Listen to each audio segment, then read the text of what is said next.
आज है 19 जुलाई 2023 दिन बुधवार। Welcome back to clean news UP. चलिए देखते हैं उत्तर प्रदेश की 25 फटाफट बड़ी खबरों को। अब कुत्ता बिल्ली पालने पर भी देना होगा कर। नगर निगम ने 1.96 लाख भवन स्वामियों को दी राहत। कुत्ता व बिल्ली पालने वालों को भी कर देना होगा। ई रिक्शा चलाने वाले लोगों से भी कर वसूलने की तैयारी है। व्यावसायिक भवनों, कोचिंग संस्थान, अस्पतालों, शॉपिंग मॉल, सिनेमा हॉल और उसमें खुली दुकानों पर भी कर लगाया जाएगा। एसी वाले होटल संचालकों से 10,000 और नॉन एसी पर 5,000 रुपए सालाना कर वसूले जाएंगे।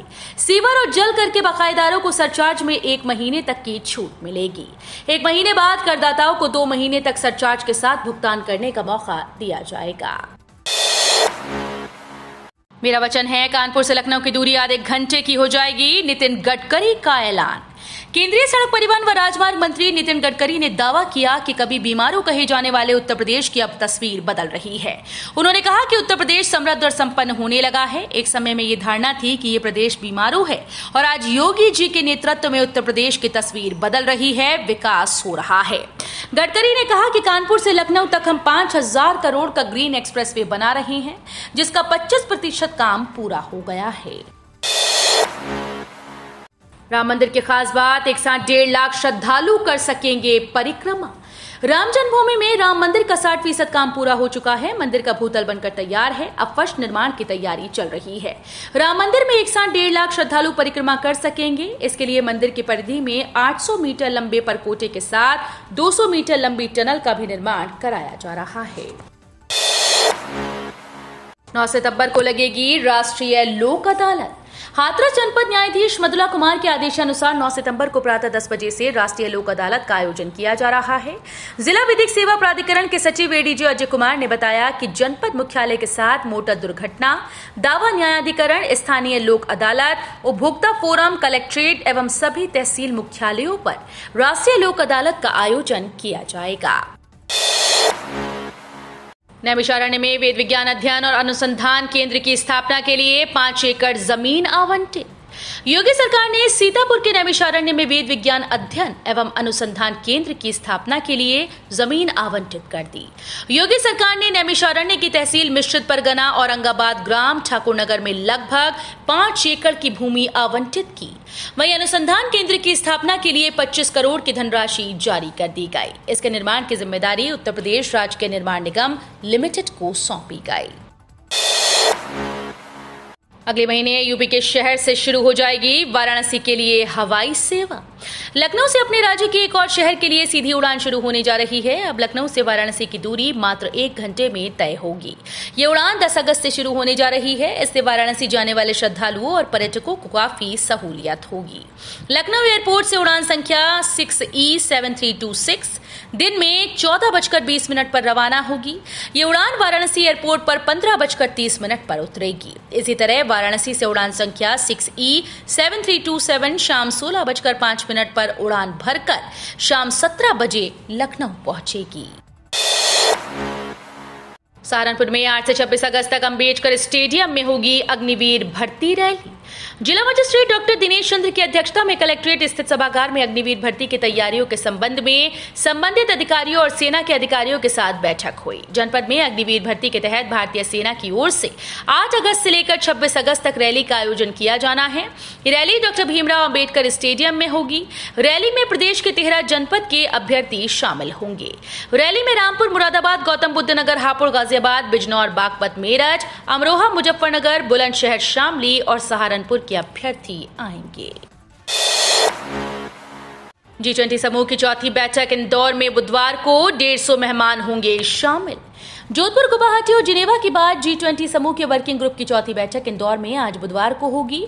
इसमें G20 में शामिल देशों के अलावा 9 अन्य देशों के प्रतिनिधि भाग ले रहे हैं। 50 से ज्यादा मेहमान कल शाम इंदौर पहुंचे। उनका स्वागत विमानतल पर पारंपरिक अंदाज में हुआ। मेहमानों का स्वागत मालवी पगड़ी पहनाकर किया गया। उन्होंने गरबा भी खेला। श्रम और रोजगार पर आधारित इस समिट में 2 दिन श्रम दक्षता, नवीन रोजगार सहित अन्य विषयों पर मंथन होगा। यूपी की सौगातें, राजधानी में बनेंगे 4 नए आरओबी और एक फ्लाईओवर। केंद्रीय सड़क परिवहन मंत्री गडकरी ने लखनऊ में इंजीनियरिंग कॉलेज चौराहे पर नए फ्लाईओवर के साथ बनी Harauni crossing, Krishnanagar Kesari Khera crossing, Dilkusha crossing और गोमती नगर विस्तार स्थित भरवारा क्रॉसिंग में रेलवे ओवर ब्रिज के निर्माण की घोषणा की। इस घोषणा के तहत इंजीनियरिंग कॉलेज चौराहे पर फ्लाईओवर के निर्माण पर 112 करोड़ रुपए खर्च होंगे।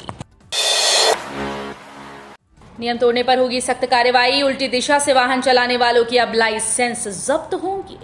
ट्रैफिक नियमों को दरकिनार कर उल्टी दिशा से चलने वाले वाहन सवारों के खिलाफ कार्रवाई शुरू हो गई है। आरटीओ ने उल्टी दिशा में चलते हुए पकड़े जाने पर वाहन सवारों के ड्राइविंग लाइसेंस को जब्त करने के आदेश दिए। 3 बार ट्रैफिक नियम उल्लंघन पर पहले से डीएल निरस्त करने की व्यवस्था है। इस संबंध में आरटीओ ने सभी 6 चेकिंग दलों को मौके पर कार्रवाई करते हुए डीएल जब्त करने के निर्देश दिए। यूपी के 427 कॉलेज हुए ब्लैकलिस्टेड, अमेठी भी लिस्ट में शामिल। फार्मेसी कॉलेज में बी फार्मा, डी फार्मा की तैयारी करने वाले छात्र छात्राओं के लिए बड़ी खबर है। प्रदेश के कई कॉलेजेस के साथ अमेठी कॉलेजेस को ब्लैक लिस्टेड किया गया। इसमें जिले के 9 कॉलेज शामिल हैं। इसके लिए शासन स्तर से अमेठी जिला अधिकारी को पत्र जारी कर तत्काल कॉलेजेस को बंद कराने के निर्देश दिए गए। शासन की ओर से जारी सूची में अमेठी जिले के 9 डी फार्मा कॉलेजेस को ब्लैक लिस्टेड किया गया। एनडीए की बैठक से पहले अपने बयान से पलटे ओम प्रकाश राजभर। सुबह सपा प्रमुख ओम प्रकाश राजभर दल बदलने के साथ बयान बदलने में भी माहिर है। बीजेपी की अगुवाई वाली राष्ट्रीय जनतांत्रिक गठबंधन यानी एनडीए की बैठक से पहले अपने बयान से सुबह सपा प्रमुख पलट गए। उन्होंने सोमवार को माफिया मुख्तार अंसारी के बेटे अब्बास अंसारी को अपनी पार्टी का अधिकृत विधायक माना था। एक दिन बाद उन्होंने अब्बास अंसारी पर बड़ा बयान देकर चौंका दिया। उन्होंने विधानसभा चुनाव में समाजवादी पार्टी पर सीट बंटवारे में धोखा देने का आरोप लगाया। पुराने साथी साइकिल का साथ छोड़ कमल का ले रहे सहारा, क्या अखिलेश यादव सहेज पाएंगे कुनबा? लोकसभा चुनाव से पहले समाजवादी पार्टी के सामने बड़ी चुनौती आ गई। पुराने साथी साइकिल का साथ छोड़ कमल का सहारा ले रहे हैं। विधानसभा चुनाव में गठबंधन के साथी रहे अब बीजेपी को ताकत देने में जुटे हैं। ऐसे में सपा के सामने गठबंधन सहयोगियों को सहेजने की चुनौती है। समाजवादी पार्टी के विधायक दारा सिंह ने भी बीजेपी का दामन थाम लिया। जानकार बताते हैं कि विधानसभा चुनाव से पहले पिछड़ा, दलित और मुस्लिम का गठजोड़ बनाने के लिए सपा मुखिया ने हर कोशिश की। एनडीए की बैठक से पहले ब्रजेश पाठक ने 2024 को लेकर किया बड़ा दावा। लोकसभा चुनाव 2024 को लेकर बीजेपी के नेतृत्व में दिल्ली में एनडीए की बैठक बुलाई गई। इस बैठक में 38 दलों के शामिल होने का दावा किया गया था, जिसके लिए तमाम दल दिल्ली पहुंचने लगे। इस बीच एनडीए की बैठक को लेकर यूपी के डिप्टी सीएम ब्रजेश पाठक का बड़ा बयान सामने आया। पाठक ने कहा कि दिल्ली में बीजेपी के नेतृत्व में जो एनडीए की बैठक हो रही है वो देश के जनाधार वाले नेता हैं। इस बैठक के साथ लोकसभा चुनाव 2024 का आगाज हो गया। अध्यादेश पर सीएम केजरीवाल को समर्थन, लेकिन यहां आप कर सकती है कांग्रेस का नुकसान, सर्वे में खुलासा। दिल्ली में अध्यादेश को लेकर सीएम अरविंद केजरीवाल को कांग्रेस का समर्थन मिल गया। इस बीच सर्वे में दिलचस्प आंकड़ा सामने आया। सर्वे के मुताबिक अगर मध्य प्रदेश, छत्तीसगढ़ और राजस्थान में आम आदमी पार्टी चुनाव लड़ती है तो इससे कांग्रेस को नुकसान होगा। तीनों राज्यों में इसी साल विधानसभा चुनाव होने हैं। छत्तीसगढ़ और राजस्थान में कांग्रेस की सरकार है। दोनों जगहों पर दोबारा से सत्ता में वापसी करना कांग्रेस के लिए चुनौती है। तो वहीं मध्य प्रदेश में शिवराज सिंह चौहान की सरकार से कांग्रेस का सामना होगा। सीमा का कॉन्फिडेंस और रटे-रटाए जवाब, सच उगलवाने के लिए तैयार हुआ प्लान बी। पाकिस्तानी सीमा हैदर और सचिन मीणा से यूपी एटीएस की टीम लगातार 2 दिन से पूछताछ कर रही है। इस दौरान कई ऐसे खुलासे हुए जिससे सीमा पर संदेह पैदा हो रहा है। इसके पीछे का कारण है सीमा का कॉन्फिडेंस। दरअसल जिस अंदाज से वो एटीसी के सवालों के जवाब दे रही है उससे ये शक पैदा हो रहा है कि कहीं सीमा को कोई गाइड तो नहीं कर रहा। सीमा से एटीएस ने 8 घंटे तक पूछताछ की और आज भी उनसे पूछताछ जारी है। सीमा जिस बेबाकी और कॉन्फिडेंस से उन्हें जवाब दे रही है उससे टीम भी अलर्ट है। राहुल गांधी नहीं होंगे विपक्ष का पीएम फेस। मल्लिकार्जुन खड़गे बोले कांग्रेस को नहीं है सत्ता का लोभ। लोकसभा चुनाव 2024 में कांग्रेस की ओर से प्रधानमंत्री के पद की रेस में नहीं है। ये बयान विपक्षी दलों की बेंगलुरु में मंगलवार को हो रही बैठक के दूसरे दिन कांग्रेस अध्यक्ष मल्लिकार्जुन खड़गे ने दिया। खड़गे ने कहा कि कांग्रेस को सत्ता का कोई लोभ नहीं। पीटीआई के मुताबिक मल्लिकार्जुन खड़गे ने मंगलवार को विपक्षी दलों की बेंगलुरु में चल रही मीटिंग के दूसरे दिन कहा कि कांग्रेस को सत्ता या प्रधानमंत्री पद में कोई दिलचस्पी नहीं। इस बयान के बाद राहुल गांधी के पीएम पद की रेस में होने की अटकलों को बड़ा झटका लगा। नेपाल जाना हुआ महंगा, वाहनों का परमिट शुल्क बढ़ा। भारत से नेपाल जाना अब और महंगा हो गया। पड़ोसी देश ने वाहनों का परमिट शुल्क बढ़ा दिया। फैसला सोमवार से लागू हो गया। नए नियम के मुताबिक अब 2 पहिया वाहनों को 150 नेपाली रुपए के स्थान पर 500 रुपए और 4 पहिया वाहनों को 500 नेपाली रुपए के स्थान पर 700 रुपए देने होंगे। नेपाल ने 2 महीने पूर्व ही वाहनों के प्रवेश शुल्क में इजाफा किया था। वित्त मंत्रालय ने बैंक मर्जर को लेकर जारी किया नोटिफिकेशन। अब इन 3 बैंकों का होगा विलय। बैंकों के प्राइवेटाइजेशन और मर्जर को लेकर कई तरह की खबरें सामने आती रहीं। अब वित्त मंत्रालय की तरफ से बैंक मर्जर को लेकर बड़ा अपडेट जारी किया गया। पिछले कुछ समय में कई बैंकों का मर्जर किया जा चुका है, जिसके बाद से देश में बैंकों की संख्या काफी कम हो गई। केंद्र में मोदी सरकार के आने के बाद में कई सरकारी बैंकों का मर्जर किया जा चुका है। यूपी में बाढ़ का कहर, फर्रुखाबाद के कई गांवों का संपर्क कटा, 50 गांवों में भरा पानी।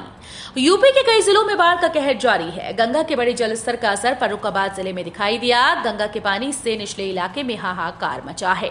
50 से अधिक गांवों में बाढ़ का पानी भर गया और करीब 2 दर्जन मुख्य रास्ते पानी में डूब गए। इससे कई गांवों का संपर्क कट गया। गांव में पानी भरने से ग्रामीणों ने पलायन शुरू कर दिया। क्षेत्र में 30 से अधिक नाव चलाई जा रही हैं, जिससे लोगों को आवागमन में दिक्कत न हो।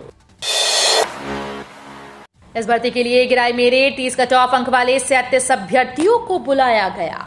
उत्तर प्रदेश अधीनस्थ सेवा चयन आयोग ने सहायक बोरिंग टेक्नीशियन भर्ती में स्वतंत्रता संग्राम सेनानी आश्रित कोटे के खाली पदों को भरने के लिए 27 जुलाई को प्रमाण पत्रों का मिलान करेगा। इसके लिए मेरिट गिराते हुए 30 कट ऑफ अंक वाले 37 अभ्यर्थियों को बुलाया गया। इसकी सूची आयोग की वेबसाइट upsssc.nic.in पर देखी जा सकती है। सचिव अश्विनी सक्सेना ने आदेश जारी किया।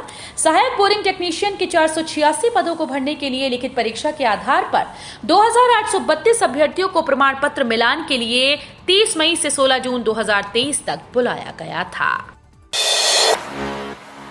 रेलवे मंत्री अश्विनी वैष्णव का ऐतिहासिक फैसला, अब तक कोई रेल मंत्री नहीं कर पाया ये काम।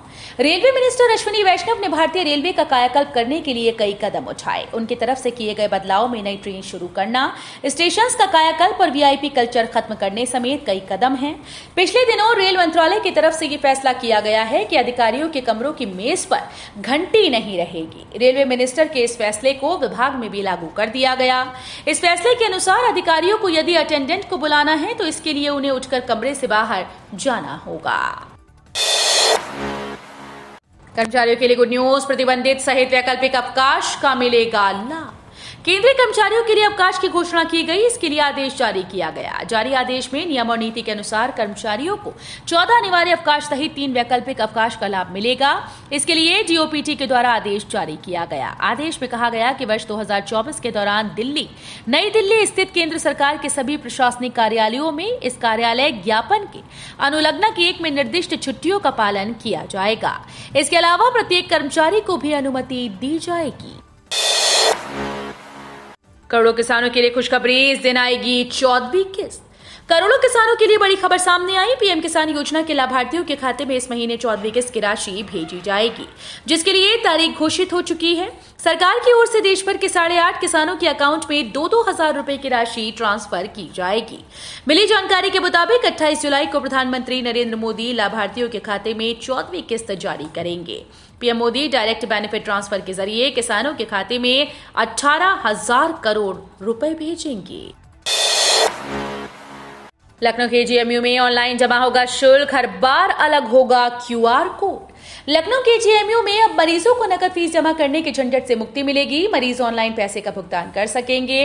डेबिट व क्रेडिट कार्ड से भुगतान की सुविधा उपलब्ध होगी। इसकी शुरुआत की गई। मोबाइल से पैसे जमा हो सकेंगे। हर बार नया क्यूआर कोड मिलेगा। इससे लेन देन संबंधी गड़बड़ी रोकने में मदद होगी। तो ये थी आज की 25 फटाफट बड़ी खबरें। अगर आपको न्यूज पसंद आई हो तो वीडियो को लाइक और शेयर जरूर करें। धन्यवाद।